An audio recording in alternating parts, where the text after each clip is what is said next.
Bien piloter la fertilisation des prairies, c'est important pour les agriculteurs parce que ça permet d'avoir une meilleure production d'herbes.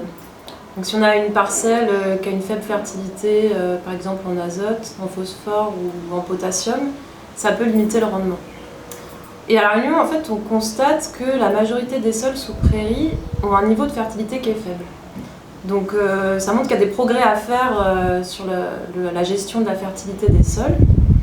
Et donc pour faire ça, pour améliorer la fertilité des sols, en fait il y a deux étapes principales.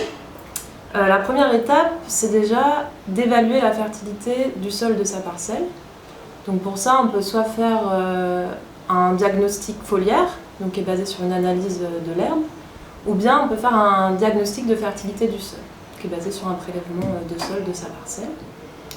Et puis la seconde étape, c'est de réfléchir à la dose d'engrais qu'on va apporter. Et ça en fonction de la matière qu'on souhaite apporter. Donc pour faire ça, le CIRAD a créé un nouvel outil d'aide à la fertilisation qui s'appelle Amanda.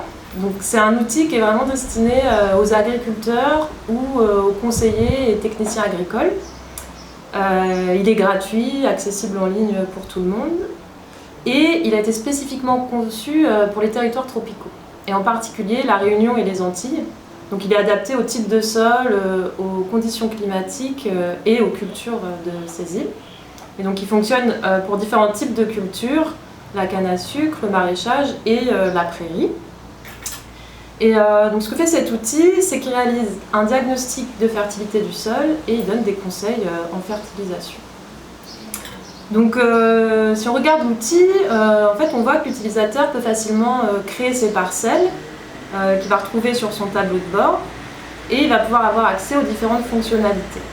Donc il y a d'une part le plan de fertilisation qui permet de donner une dose optimale d'azote, phosphore et potassium apportée à la prairie. Et donc cette dose, elle se base à la fois sur les besoins de la culture et sur la fourniture du sol. Donc l'utilisateur va pouvoir ensuite choisir quel type de matière il souhaite apporter. Et il a le choix entre plusieurs catégories de matières qu'il va retrouver sur son territoire. Par exemple, dans la catégorie effluent d'élevage, il va pouvoir sélectionner le lisier de bovin. Et l'outil va automatiquement calculer la dose optimale à apporter.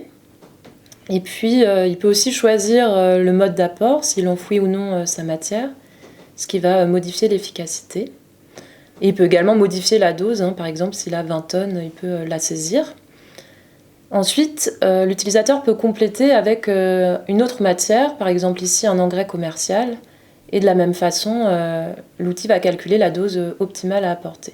Et en fonction des matières et des doses choisies, l'outil propose un FertiScore, où il va évaluer donc le plan de fertilisation en fonction de la nutrition de la culture, l'amendement du sol et la préservation de l'environnement. Donc le diagnostic de fertilité du sol, c'est vraiment important pour pouvoir évaluer le niveau de fertilité de sa parcelle. Et donc ce diagnostic, il est fait à partir de l'analyse de sol qu'on réalise dans un laboratoire. Donc pour ça, il faut commencer par réaliser un prélèvement de sol qui est représentatif de sa parcelle.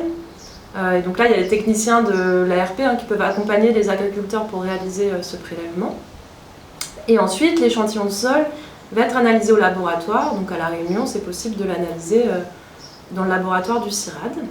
Et donc ici, au laboratoire, les principales propriétés qui vont déterminer la fertilité du sol sont analysées. On va évaluer le pH du sol, la teneur en matière organique et aussi la disponibilité des éléments nutritifs, l'azote, le phosphore, le potassium, qui sont des éléments essentiels pour la fertilité des sols et pour avoir une bonne production d'herbes. Et donc dans Amanda, on va retrouver en fait les résultats et ces différentes propriétés dans la partie diagnostic de fertilité du sol. Et donc c'est un diagnostic qui a été fait de manière à ce qu'il soit simple à comprendre et pour pouvoir identifier facilement sur quel élément il y a une carence et qu'est-ce qu'il faudrait modifier dans ces pratiques de fertilisation en conséquence.